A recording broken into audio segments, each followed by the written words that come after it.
So there's going to be a new team from Gujarat. I think it was inevitable. The love for cricket in these parts is just incredible. And I mean, I love their cricket, especially T20 cricket. So you'll get full houses as and when the IPL is finally open and moving around to an home and away basis. So as I said, it was inevitable that Gujarat had a team. What then did they do, the Gujarat Titans? I thought they started very well with their 3 acquisitions. Hardik Pandya, flamboyant player, he's a match winner in T20 cricket, but he's also the local boy. They built a team around him. Then they went with Rashid Khan. They paid him a lot of money, but Rashid Khan is the GOAT when it comes to his profession. And I thought they did well with Shubman Gill too. I think there'll be a little bit of sadness in KKR that Shubman Gill was not available to them. They would have hoped to buy him back at some point. So Shubman Gill goes there, and straight away, you've got an opener, you've got a seam bowling all-rounder, and you've got a fabulous spinner. So it's starting to look like they've covered their bases. Then they made Hardik Pandya the captain, and I find that very interesting. I know Hardik well. He's all heart, driven by emotion. He's a fantastic player as well. He backs himself. But Hardik Pandya is trying to re-cement his place in the Indian team as a seam bowling all-rounder. And he's got to bowl. So he's thinking, right, how much am I going to be able to bowl? Can I play those big innings that matter? Well, we are thinking more than he is because he's an extremely confident guy. But I think there's already a bit on his plate. And now to see how he takes a team forward, we'll wait and see. That'll be one of the things to look forward to at this year's IPL. Hardik's going to feature a little bit more in this segment as well, because as you go down, see what they did once they got to the auction. They paid a lot of money for Lockie Ferguson. He's a wonderful bowler, did well for KKR.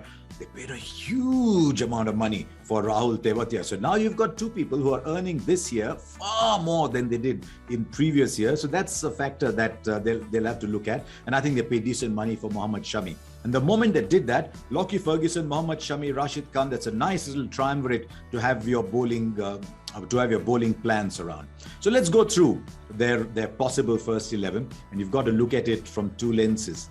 One is, where is the top order batting?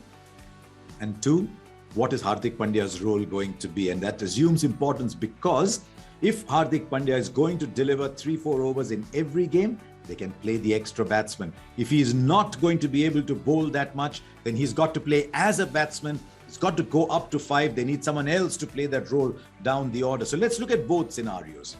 They'll open with Gill, and I think they should open with Matthew Wade. I know they lost Jason Roy. That's a bit of that's a bit of a disappointment. But I think Matthew Wade, I rate Matthew Wade as a good player. And in Rahmanullah Gurbaz, I think they've got a player who'll be very, very hungry. Wade and Gurbaz both keep wickets too, so that's pretty much like for like. And if they feel the need to play another overseas player down the line, they've got Riddhiman Saha as well. So wicket keeping is not a problem. Each of those 3 can bat in the same batting position. That's not a problem. Now 3, 4, 5. They've got to go Vijay Shankar and Abhinav Manohar. Vijay Shankar hasn't set the scene on fire. He's a capable cricketer, but he hasn't yet set the IPL on fire. And number 3 will be a huge slot for him. Ideally, maybe 5, 6, maybe 4, 5, maybe. But there is no option in the side. So if I was Vijay Shankar, I'd say, don't look beyond me. I will invent myself at number 3 that I'll show you that I've got the game for it. So Vijay Shankar at 3, they paid very decent money for Abhinav Manohar, and they were not the only team that paid money for this emerging cricketer from Karnataka who's had a very good 1.5 years, 2 years. Having paid that much money, they might as well bat him at number 4. Now, you've got only 1 overseas player so far. You've got Rashid Khan, you've got Ferguson, you need 1 more. If Hardik Pandya is going to bowl, that's one thing taken care of. You can play David Miller at 5. Now the team starts to look much better. Miller 5, Hardik Pandya 6, Rahul Tewatia 7, and that's pretty much a natural place for each of those. But if Hardik Pandya is not bowling, then look what happens to the rest of the side, because you've got Rashid Khan, Shami, you've got Ferguson. Maybe you can play a Sai Kishore or Jayant Yadav as your other bowler, but you need a 3rd seamer. And I don't think Vijay Shankar is going to be that 3rd seamer day in, day out over an entire tournament. That means you need another bowler down at the back. And they've paid a fair amount of money for Yash Dayal. They could look at another overseas player, an Alzari Joseph, maybe even throw the ball for a couple of games to Varun Aaron and see if he's still got the pace to do that. But that means you're using up a spot. And that's why my preference should Hardik Pandya not be bowling, is to play someone like Drake's at number 7, because we saw in one of the games he turned around a CPL final. He's not a batsman, but he's the kind of bowler who will give you 2, 3, 4 overs, 3 overs maybe every game, and he can definitely bat. And then you've got Rashid Khan at 8. In the other scenario, you've got to back Rashid Khan to come in at number 7. So if Hardik is playing as a batsman, Hardik 5, Tewatia 6, Drake 7. I don't think even Ashish Nehra and Vikram Solanki would like the look of that side very much. They want Hardik Pandya batting at 6. So Hardik could bat at 5, but they want Rahul Tewatia to be batting at 7, because otherwise Tewatia and Vijay Shankar, they're going in with about 18, 19, at best 20 overs. And you never want to go in with a packed 20 overs. You always want 22, 23 overs. So they've got a couple of issues to sort. They want the top order to do very well. And that is why Gill must have a big season, and not scoring at 112, 113, 115. No, Gill must have a big season, dominating the attack. And Matthew Wade must go and play with freedom. He hasn't established himself in these conditions just yet.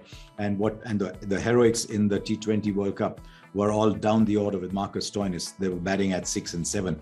But he's a good player, so you back him to open the batting, but they really need their top order to come good, because I think once they get to 5, 6, I think they've got a lot of strength, they've got a lot of options, and they've got a fair amount of bowling to come. But you look at Gujarat Titans and you think this is a team that's driven by the bowlers, and it's a team that might ask a lot of their batsmen.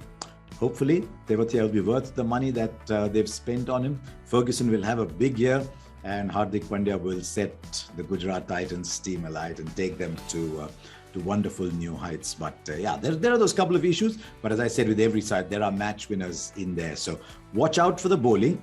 Watch out for Hardik Pandya, the captain, and Hardik Pandya on the trail to prove everyone that he belongs in that T20 side as an all-rounder. And see how the Vijay Shankars and Abhinav Manohars and Shubman Gills play. So Gujarat Titans, pretty much a team to watch out for.